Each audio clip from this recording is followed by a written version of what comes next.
والغارمین، غارمین وہ جن پر قرض ہے.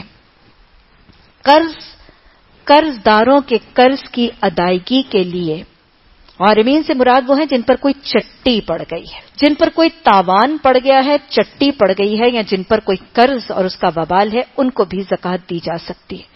چٹی اور تاوان کیسے حوالے سے؟ مثلا آپ دیکھیں کہ ایک شخص ہے، اس کے بھائی نے کوئی لون لیا، کوئی آپس میں ادھار کا معاملہ کیا، کوئی رہن بالقبض کا معاملہ کیا، اور گارنٹر دوسرا بھائی بن گیا. بسا اوقات ہوتا ہے نا کہ ایک دوسرا شخص گارنٹر بن جاتا ہے، اس کی گواہی دیتا ہے اور وہ گارنٹر بن جاتا ہے. اب جس کا وہ گارنٹر بنا تھا وہ بھاگ گیا، چٹی کس پر پڑ گئی؟ پوری کی پوری اس گارنٹر پہ پڑ گئی. یہ ہے چٹی، یہ ہے تاوان. اگر کسی پر کوئی تاوان، کوئی چٹی پڑ گئی تو اس کے لیے زکوٰۃ دی جا سکتی ہے. اور پھر غارمین قرض کی ادائیگی کے لیے بھی زکوٰۃ دی جا سکتی ہے، لیکن اس کے لیے شرط ہے.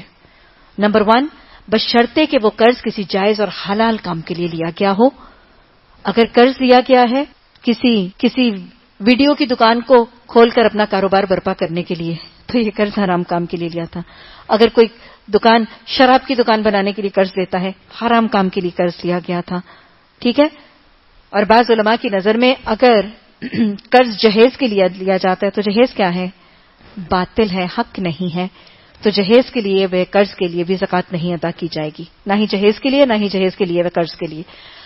بہرحال قرض کے لیے رقم ایک تو تب ادا کی جائے گی جب قرض کسی جائز کام کے لیے لیا گیا تھا، اور دوسرا قرض کے لیے زکوٰۃ اس وقت ادا کی جائے گی جب قرض لینے والا اپنا سارا مال دے دے. یہ نہیں کہ وہ خود صاحب نصاب بیٹھا ہوا ہے اور وہ اپنا مال لے کے بیٹھا ہوا ہے اور لوگ زکاتوں سے اس کی قرض ادا کر رہے ہیں. یہ نہیں ہے. بات سمجھ میں آئی ہے؟ قرض لینے والے کا مال، اس کی چیزیں دینے کے باوجود بھی اگر اس پر قرض رہ جائے تو ایسے صاحب قرض کے لیے جس نے جائز کام کے لیے قرض لیا تھا اس کے لیے زکوٰۃ دی جا سکتی.